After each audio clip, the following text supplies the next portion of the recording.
Today on the show, we have a retirement to talk about, a debut to talk about, the participants of the Tokyo Princess Cup have been announced, so much to dive into. We'll also review the final stop on the spring tour with an excellent main event, preview our final show before Summer Sun Princess, and watch Hikari Noa's return to wrestling. All that and more coming up on the Tokyo Joshi Pod. Stay tuned.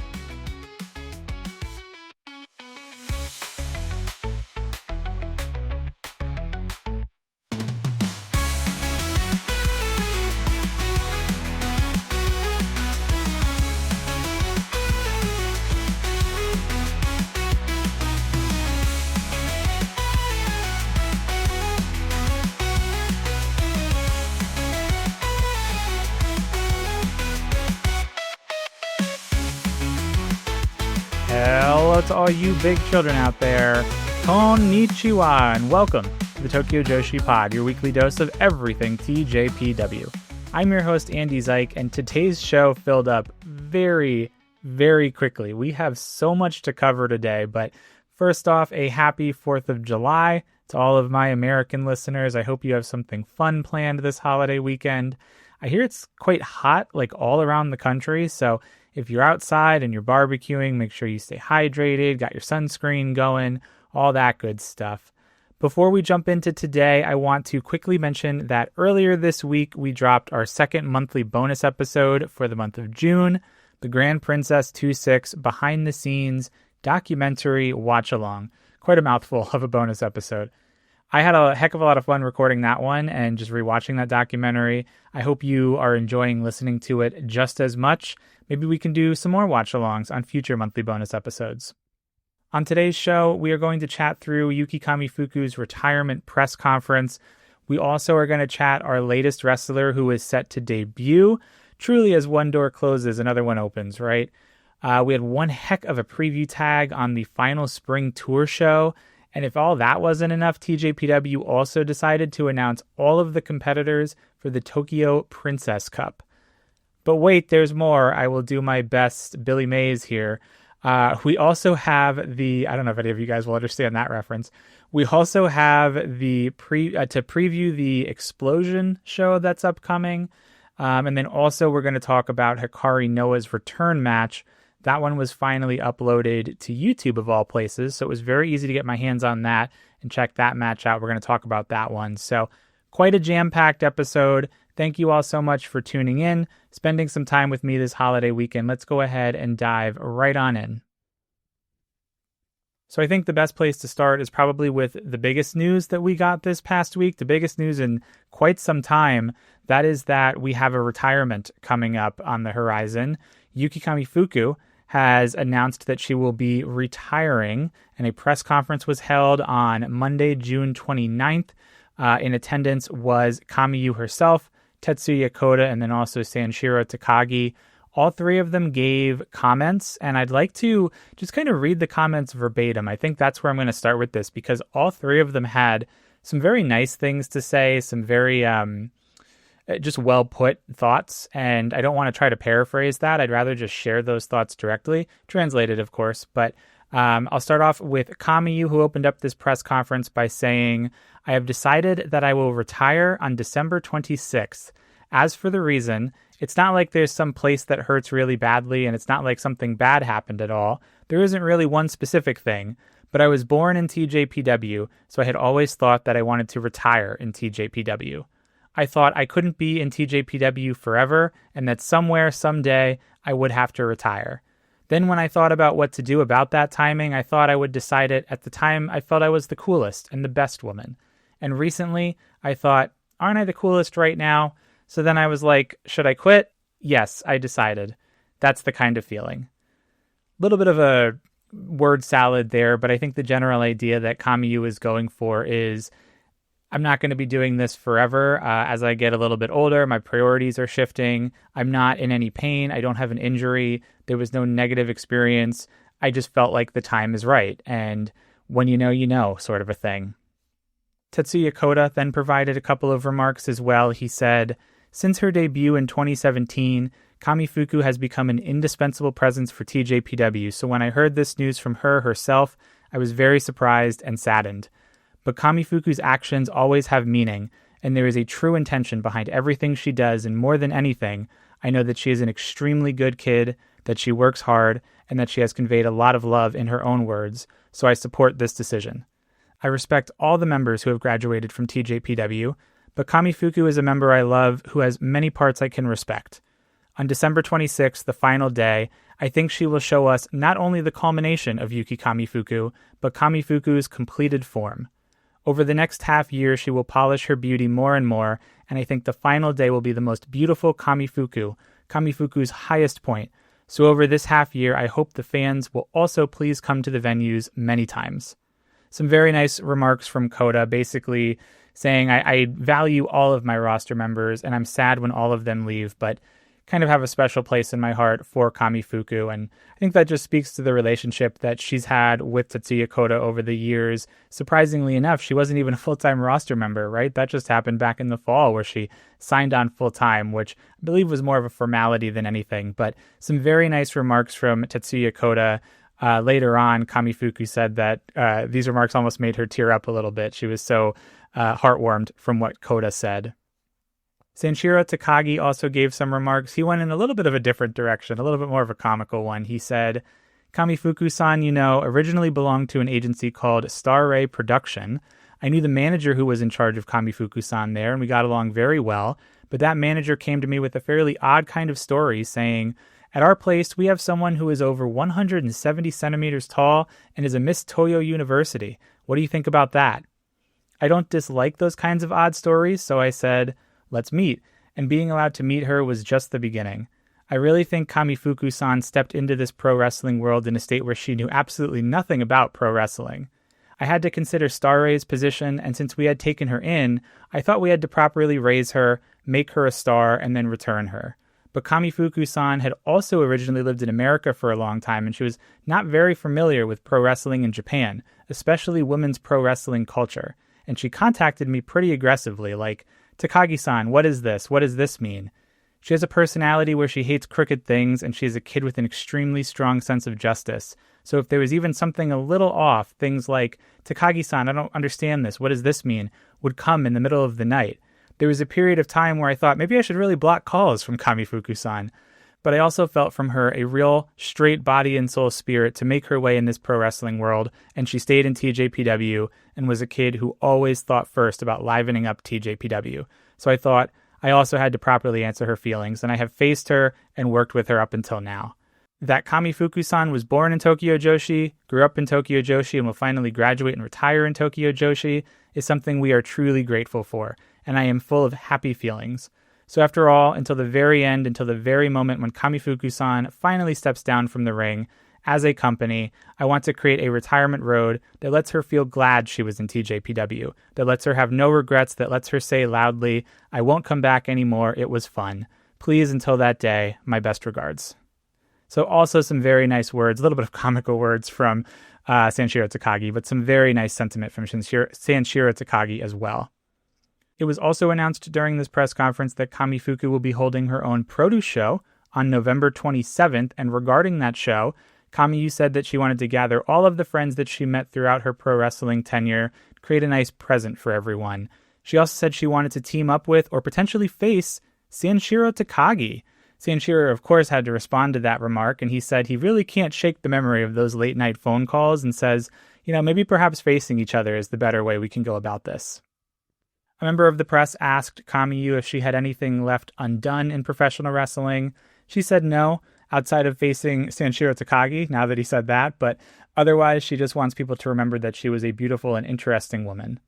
Kamifuku also stated that she probably could keep going for another 3 to 4 years, but she said it's kind of like playing a slot machine. You could keep hitting, but you might also not hit when you play the slot machine, so why not go out on top and leave absolutely nothing to chance? She also said that she has no immediate plans lined up after retiring, but she does want to take care of her dog Zach now that he is starting to get a little bit older. He has supported her and been there for her for many, many years, and she wants to give that back to him. She also said the same about her parents as they begin to get older as well. And then on top of that, she did not rule out getting married and eventually starting a family of her own. She stated that she's already informed the roster, and the general feedback was more like, seriously? rather than anybody crying. I'm sure that'll change quite soon as we start going down this retirement road. Overall, though, Kamifuku ended by saying that she has no desire to win a title in the next 6 months. All she wants to do is have fun and put on some memorable matches with her friends. So Yuki Kamifuku will retire on Saturday, December 26th. That is the TJPW year-end party show that will also contain her graduation ceremony.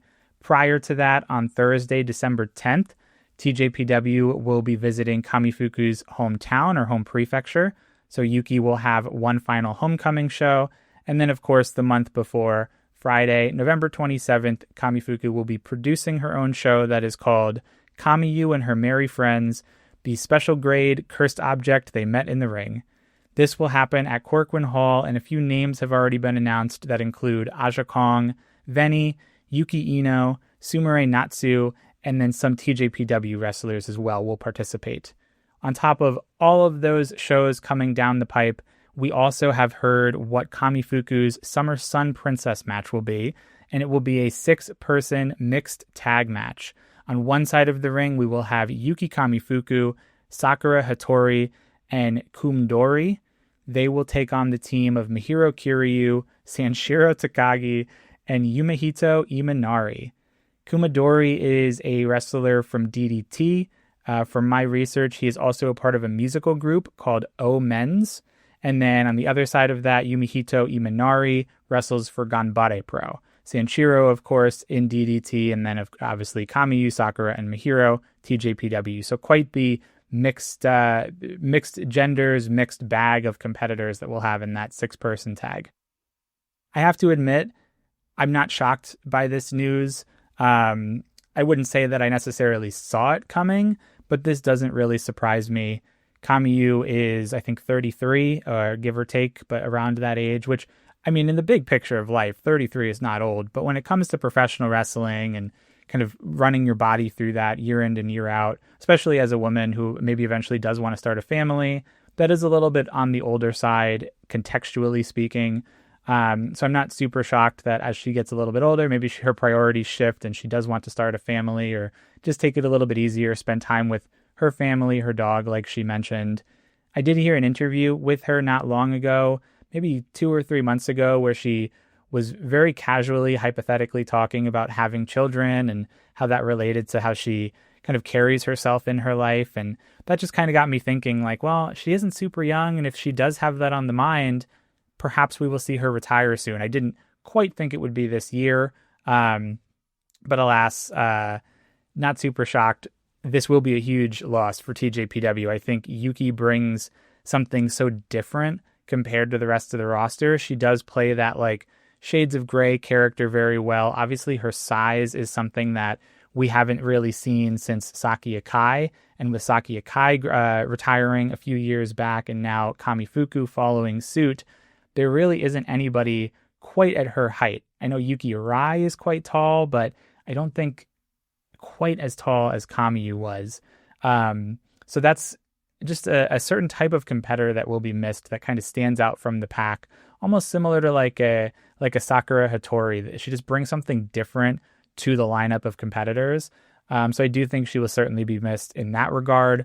Obviously, as a veteran competitor, as a senior, as someone that a lot of the roster looks up to, there was an outpouring of messages on the day of this announcement from basically the entire roster. Everybody from Miyu Yamashita all the way up at the top, all the way down through Wakana, who formed the Uber Eats tag team, Mihiro Kiryu with the Toyo mates, even down to Sakura Hattori. Those two just teamed together on the show we're going to talk about today. But the entire roster had nothing but kind and supportive things to say. They were upset, of course. But that said, we do have 6 months left of Kamiyu. She is not disappearing into the night here. We have a nice runway. Let's enjoy the Kamifuku matches while we have them in front of us. And on top of that, it's not like after these 6 months are up, she's going to disappear completely. Kamifuku is someone who is very, very present and prevalent on social media. She has a YouTube channel.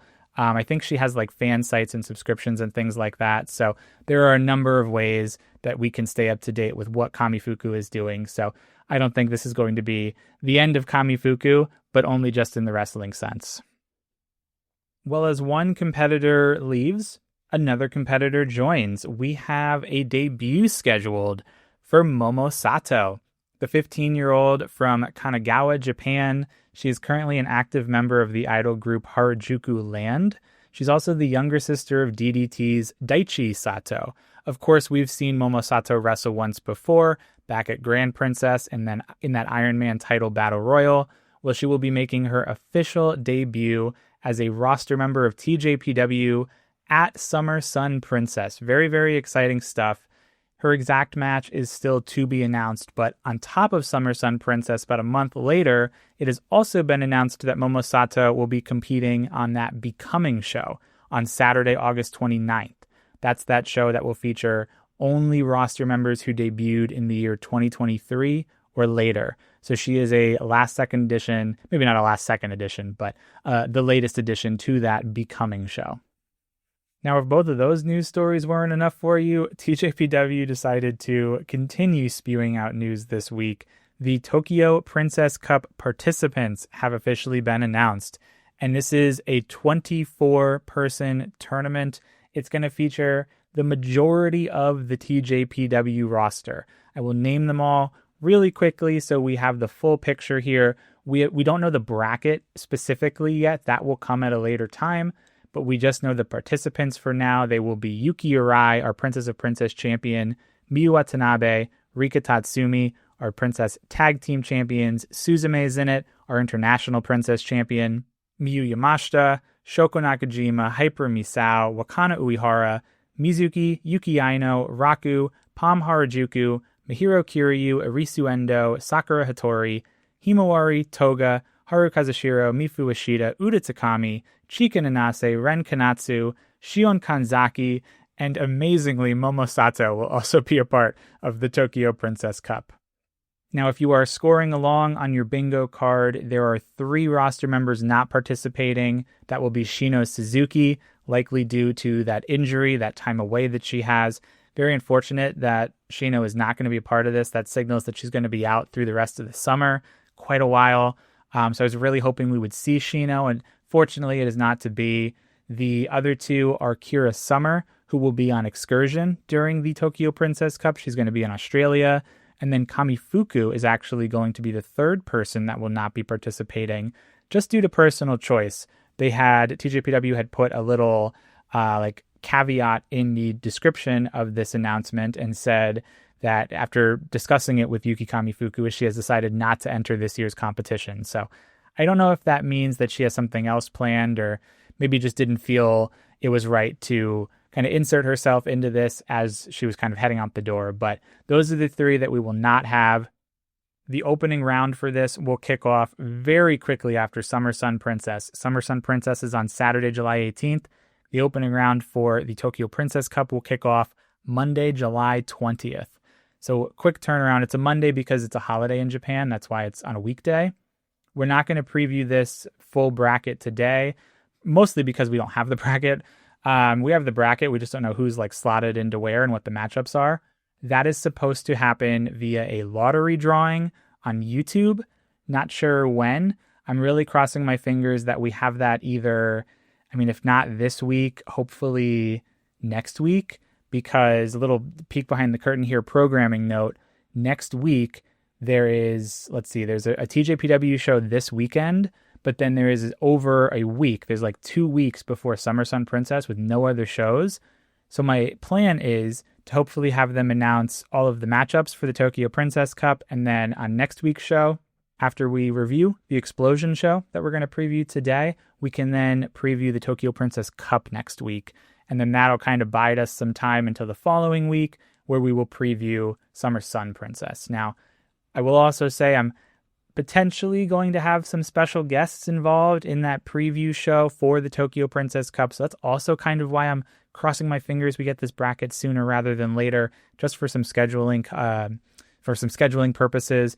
I'm just going to leave that as a little breadcrumb, a little bit of a tease. I will not tell you who the special guests are just yet, but hopefully all of that comes into shape, and I guess we'll see next week as kind of the weeks go on. But a jam-packed news week between Kamifuku heading out, Momo Sato heading in, and then gearing up for the Tokyo Princess Cup. Of course, we are also gearing up for Summer Sun Princess, where we still don't know the full card for that just yet. So all of that likely to come in the very, very near future. But what a heck of a news week for TJPW this week.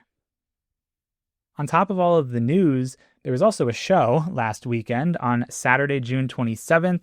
TJPW Spring Tour Next Door Final took place from the Ryogoku KFC Hall. This one was live on Wrestle Universe. About 2 hours of a show. No absences here. The attendance was 347, which TJPW is calling a sellout. And I want to really underscore that today because on this day, this Saturday, the 27th, there were 2 different typhoons in the area of Ryogoku KFC Hall.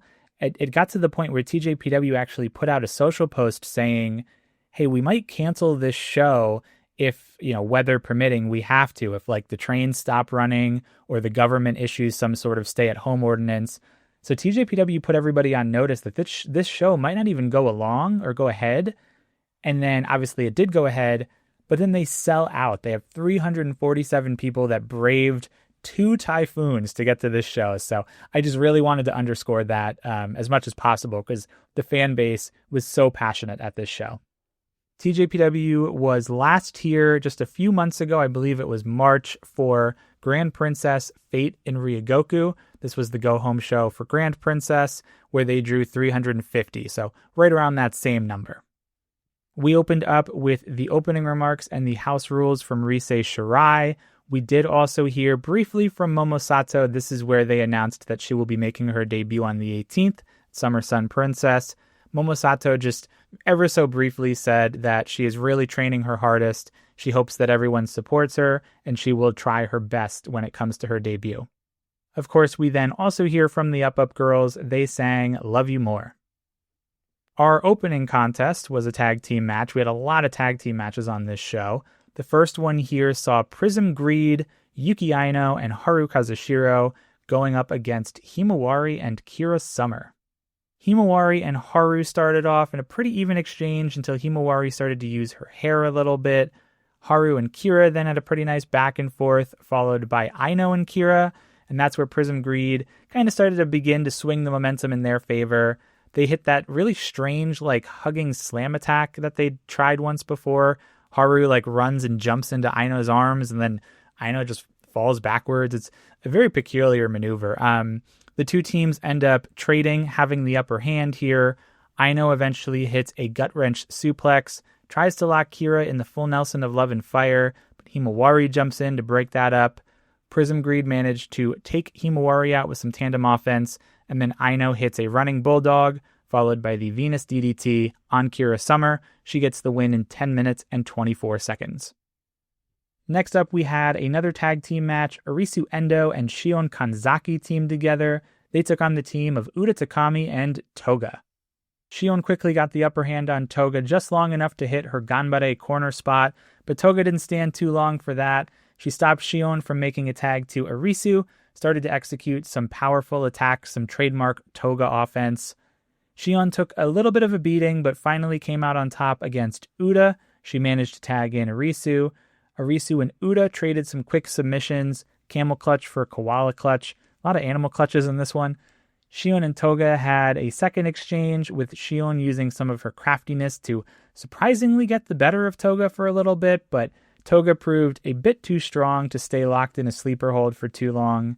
Arisu hopped in to try helping out Shion with some kicks, but Uda jumped in, basically just kind of screaming and running all around. She drop-kicked Arisu, took her out of the equation. That set up a quick absolute zero from Toga, who pins Shion in 10 minutes and 40 seconds. Following that, we had another tag match. Raku Palm took on the team of Mifu Ashida and Mihiro Kiryu. Raku Palm showed up today with umbrellas and ponchos on account of all of the rain. They kicked at the handshakes, began taking the offense to Mihiro. Then they tried for some sort of innovative, snail-looking maneuver. That was how I would describe it. They at first tried to make snails, snail figures with their hands, and then Raku jumped onto Palm's back to become a human snail or something like that. But Mifu jumped in with her pom-poms, tried to cheer Mihiro back on, get her back in the contest. Those two tried for stereo apologies, but Raku Palm managed to counter and nearly suffocate Mifu Ashita by placing the plastic poncho over her head and then hitting the Oyasumi Express. That seemed a little bit dangerous. Palm hits the Denden Daiko on Mifu, but Mihiro then tags in, begins using her size to her advantage. Palm does sneak in a Lafayette Harajuku, tags Raku in. Mifu comes in on the other side and begins kicking Raku a number of different ways. She locks in a bridging necklock submission, which Raku escapes from. She dodges a kick, hits a couple of Popo chops. Things break down for us briefly. Mihiro jumps back in to break up Raku's guillotine choke. Raku Palm work together to take her out of the equation, and then Raku hits a sling blade, followed by the Dr. Yellow on Mifu to win in 9 minutes and 18 seconds. Now for our next match, can you guess the match construction? It was a tag team match. Yuki Kamifuku and Sakura Hattori in quite literally the weirdest pairing possible on the TJPW roster. They took on the team of Chika Nanase and a special guest, Yuri. It seems like Chika forgot all about that slap back at Standalone because they are all smiles and rainbows on their way out to the ring. There is no ill will between Chika and Yuri. Also, I have to say, seeing Sakura enter to Kamiyu's music is certainly something. That is something that has to be observed. Yuri beckoned Sakura to start. She easily got the better of her, ended up tagging in Chika, who easily lost the advantage that Yuri got them. Kamifuku tags in, tries her best to ninja stance before she just pokes Chika in the eyes. Chika gets beat up by both of the opponents, then makes a desperate tag to Yuri, who manages to get the momentum back in their favor.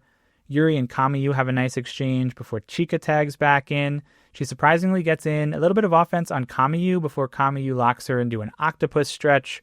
She does manage to reach the ropes, but not too long after falls victim to a famouser and gets pinned in 10 minutes and 10 seconds.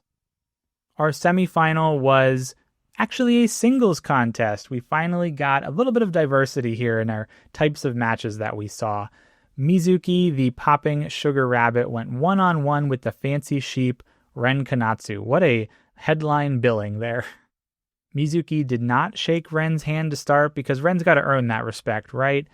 Mizuki tries outsmarting Ren at the start, but Ren proves to be just up to par, continually rolling away from Mizuki's foot stomps. She started to mock Mizuki's rabbit gesture at one point. She also landed a pretty big body slam.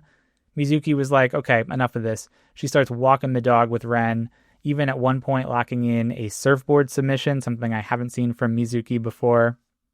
Ren fights back and connects with all three of her major attacks, the Kanatsu Crush, the Ares Comet, and the Shoulder Bite submission. They quickly trade some roll-ups. Mizuki gets the Southern Cross in for a bit, but then misses a diving double foot stomp. Ren hits a second Kanatsu Crush for 2, and they start slugging each other with forearms. All 88 pounds of Mizuki wins that battle. She hits Ren with the Cutie Special at 9 minutes and 37 seconds to pick up the win. And here is the match of the evening, the one that we are going to spend the most time talking about today. An 8-woman tag team match. This was the super duper preview. All the champions on one side, all the challengers on the other. We had Yuki Urai, Suzume, and Daydream going up against Miyu Yamashita, Wakana Uehara, and Kiraku Kiyome. This is our third preview match for the International Princess title defense. Suzume has a slight edge there 2-0, although she did not pin Mihiro in any of those previews. This is our fourth Princess tag team preview match. There is a slight edge to Kiraku Kiyome. They have 2 victories. The teams have also drawn once. And in those 2 victories, Misao did manage to pin Miyu Watanabe. And then this will also be our third Princess of Princess preview match. Slight edge to Arai 2-0. Again, none of those falls coming against Miyu Yamashita. Misao gets on the mic to start us out. She rubs it in that Kiraku Kiyome still haven't signed that contract yet for Summer Sun Princess. She said that she will win this match in a flash because she beat Watanabe so decisively last week in their singles contest. Right on cue, Misao and Watanabe start out, and Misao immediately runs for the corner pad.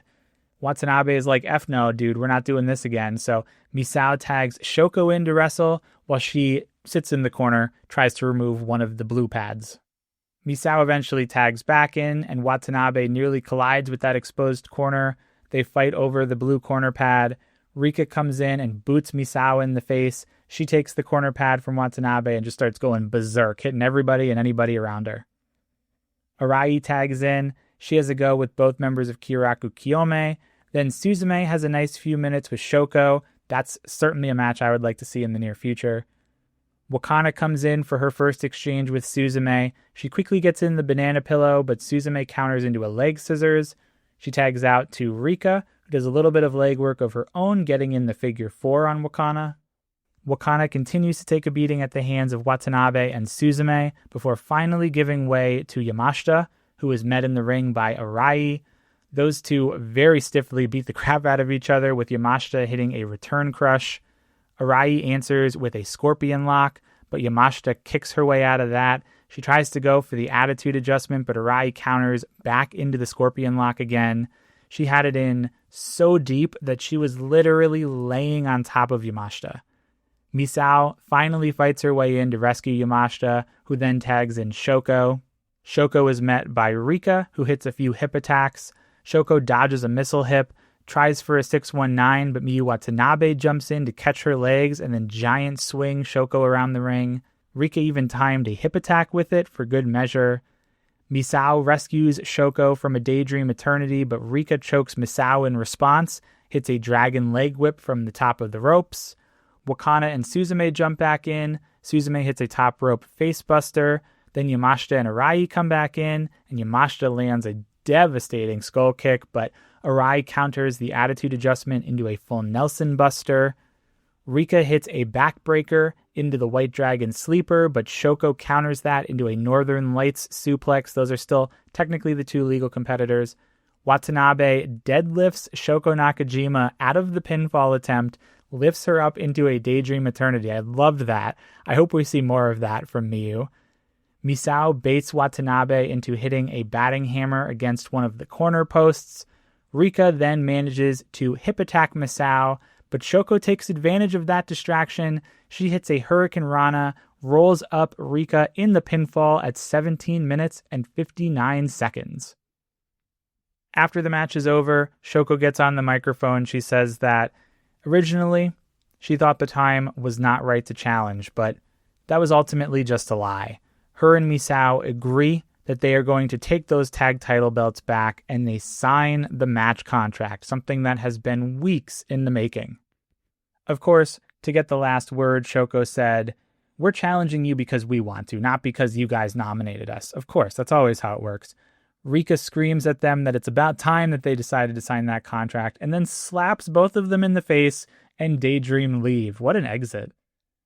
Suzume then gets on the microphone, and we get a little bit of words over the International Princess belt. Suzume says that the champion team couldn't quite win today, but she addressed Wakana and said, "There is still no way that you can eat up this belt with a performance like you had today."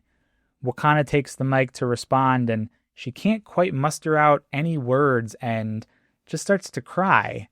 Put a pin in that for a second. So after she starts to cry, Suzume just decides to leave, and that's the end of that International Princess segment. We then hear from Yuki Arai, who calls out Miyu Yamashita and says that this is the new Arai, not the one who lost in seconds back in December. Yamashita starts screaming a little bit, going berserk in her Yamashita way, and vows to still win that belt before Arai leaves. The winners then close out the show together, thanking everyone for showing up in the typhoon today, the multiple typhoons today. Backstage, we hear from quite literally everybody.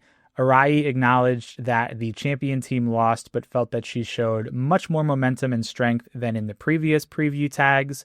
Yamashita said that while her team won, being caught in Arai's scorpion hold left her unable to move, and she admitted that Arai is now much stronger and credited that to her title win and her title defenses. Daydream were upset that Kyoraku Kiyome were not being honest the last couple of weeks, and Rika claims that she purposely let them win today so that they would sign the contract. Okay, sure, Rika, whatever you have to tell yourself. Kyoraku Kiyome briefly stated that they will win these belts once again. Suzume believes that Wakana is capable of much more than she's shown today, but with her current level, there is no way that she will be able to finish eating this belt. Wakana said that next week she is not going to cry and she vows to beat Suzume in the next preview tag and at Summer Sun Princess. Okay, the first thing I have to say is I don't understand Wakana crying. I don't know if that was something that was planned or if maybe her emotion just got the best of her and it just kind of came out, but what a bizarre thing.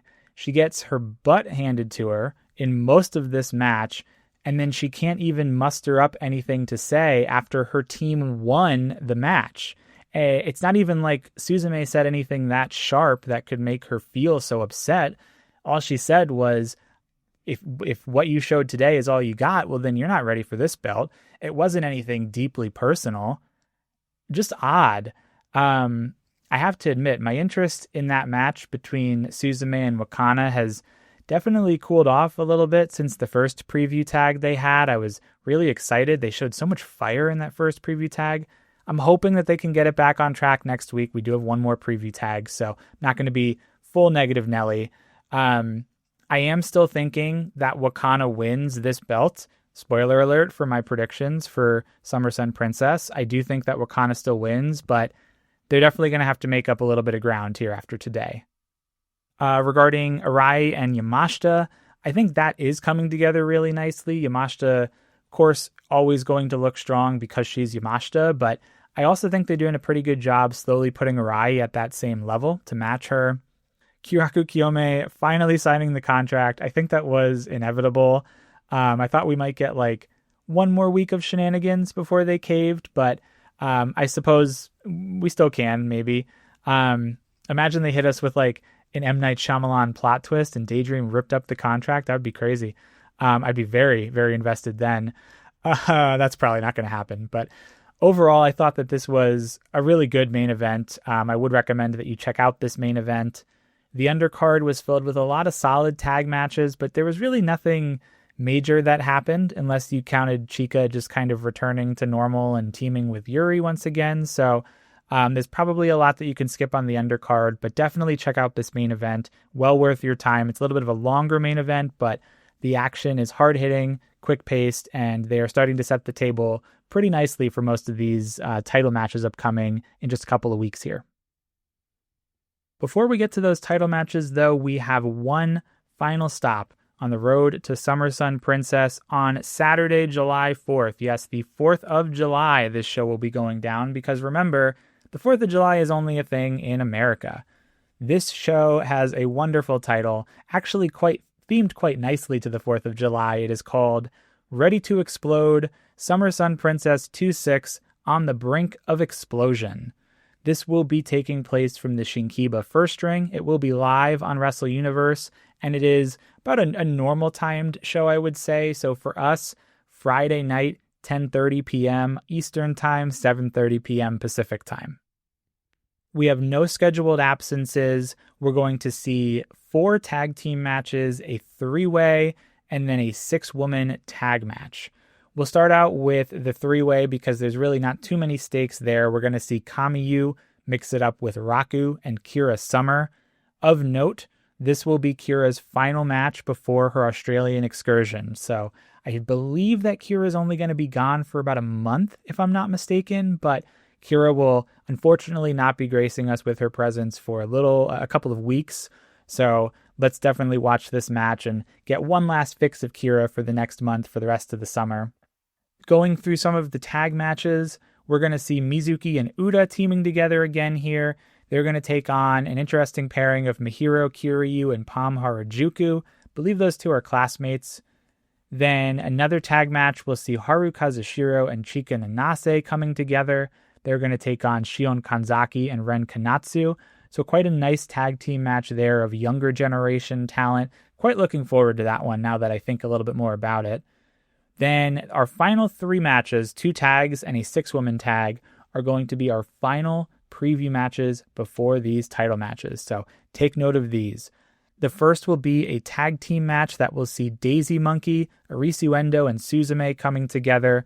They're going to take on the team of Wakana Uehara and Toga.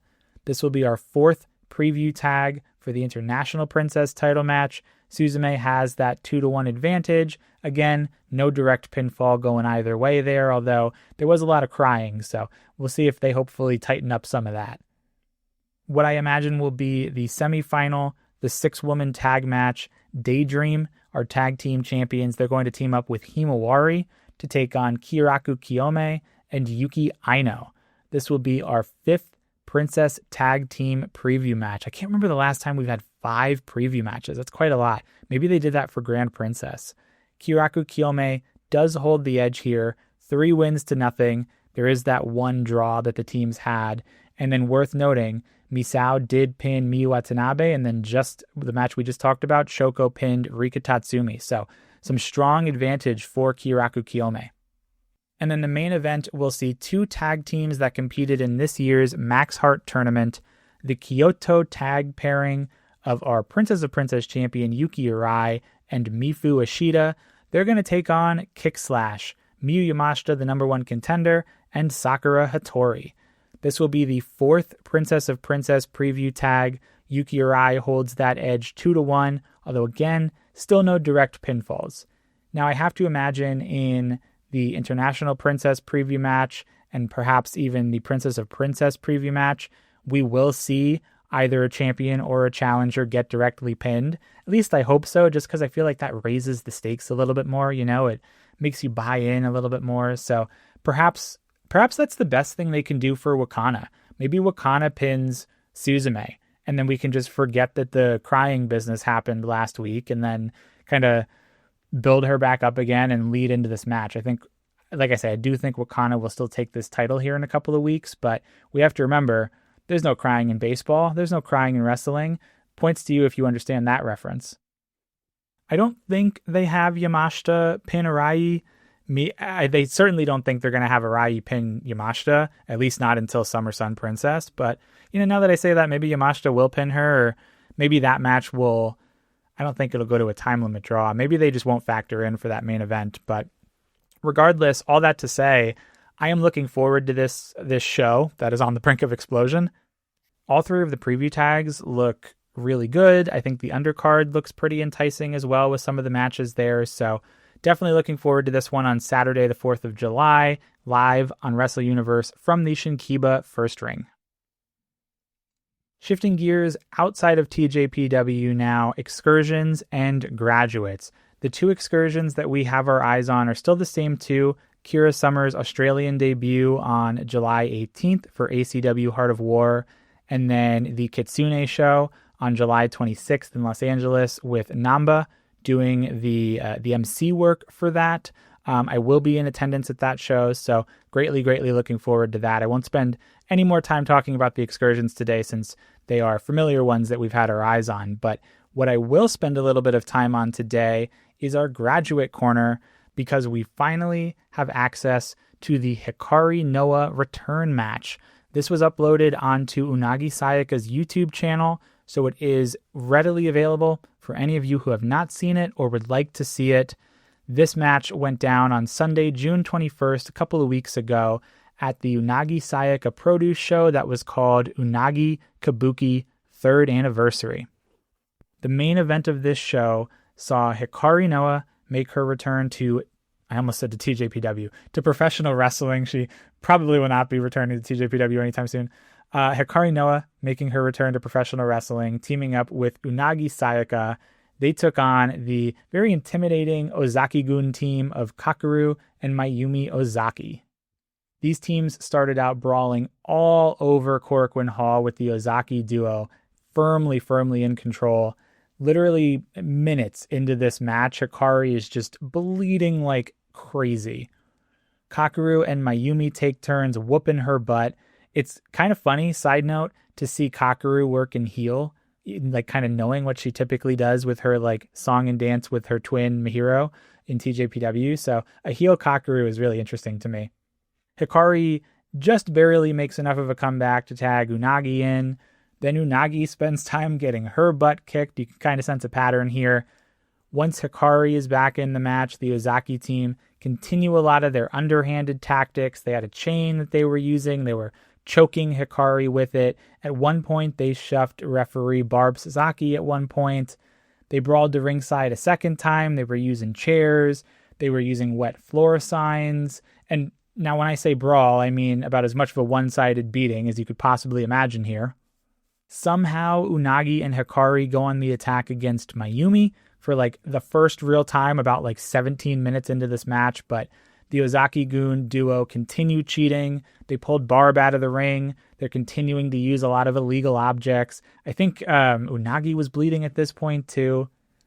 Mayumi basically just playing with her food. She goes for a pin on Noah. She lifts her up a couple of times. The heels have a little bit of brief miscommunication. Kakeru nails Mayumi with the wet floor sign, but they recover out of that. Mayumi ends up finally pinning Hikari in 21 minutes and 53 seconds.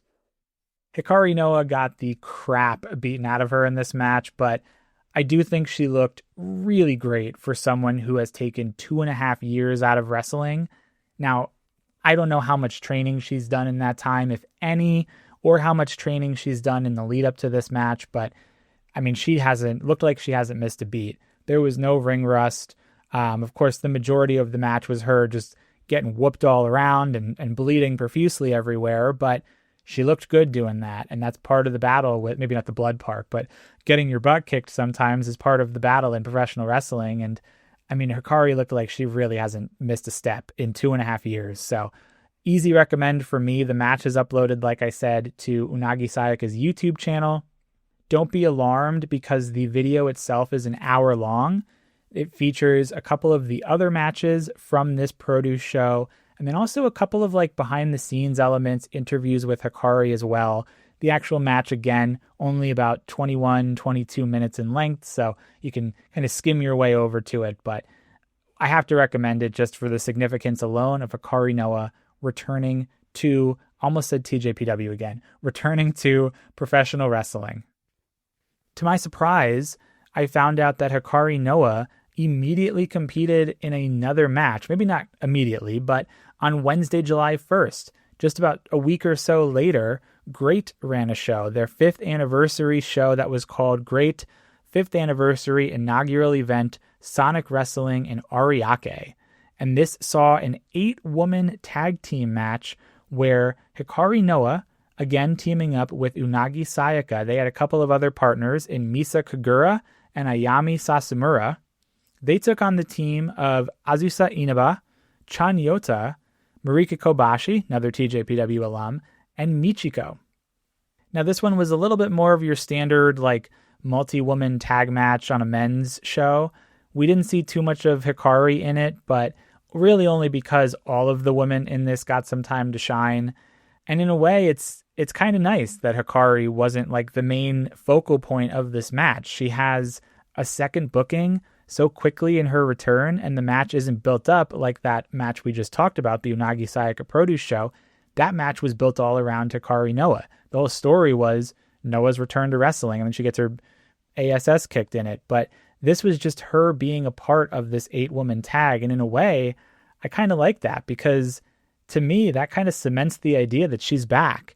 It wasn't just this one-off show of her trying to, the whole thing, the narrative is built around her, but she's just another freelance wrestler out there now. And I think that's encouraging in like a kind of a roundabout way. She's in this match here, just like any other booking she might have, just like any of the 7 other women. So the one thing I will say is that Hikari does eat the loss for her team here at the hands of Michiko in a little over 7 minutes, 7 minutes and 13 seconds. But I don't think that kind of scratches out the point I make. Hopefully this is a sign of Hikari Noa continuing to freelance, or just continuing to wrestle, I guess I should say, whether she freelances or not. I think freelance is kind of the route that she goes, not because I think that people don't want her in their company. Obviously, there's history with TJPW, so, never say never, but I think it is highly unlikely we see her in TJPW, certainly not anytime soon. Who knows though? Maybe she shows up in like Stardom, or maybe she shows up in Ganbare Pro for a minute, or Sendai Girls or something. Like I said, she has not missed a beat. She is it's almost like she didn't take 2.5 years off. It's almost like she just wrestled her last match a couple weeks ago before that Unagi match. So very excited is my point here. We'll definitely continue to keep tabs on Hikari Noa like we do all of our other graduates and excursions. But what a happy way to end this show on. We've covered absolutely so much today between retirements, debuts, returns, just a massive amount of wrestling, a massive amount of shows. I would say the Cold Spray and the Ice Packs this week could probably go to Hikari Noa. She's probably the one that needs it after taking that beating. Maybe Unagi too will give her a little bit. But on next week's episode, we will see if we exploded or not as we review Ready to Explode on the Brink of Explosion. Please, all you American listeners, do not explode on the 4th of July. That's very easily done. Don't do that. Like I said, there is no more shows until Summer Sun Princess 2-6, so we will have nothing to preview next week, but I'm hoping that we will know the Tokyo Princess Cup bracket by then. We can deep dive into that tournament, and like I said, maybe we'll have a special guest or two. I hope you enjoyed the show today. If you did, you can subscribe wherever you get your podcasts so you don't miss any future episodes. You can follow us at Tokyo Joshi Pod on Instagram, TikTok, and X. If you want to email the show, tokyojoshipod@gmail.com. But above all else, remember to keep your hearts burning, stay magical, my friends, and we'll see you next week on the Tokyo Joshi Pod.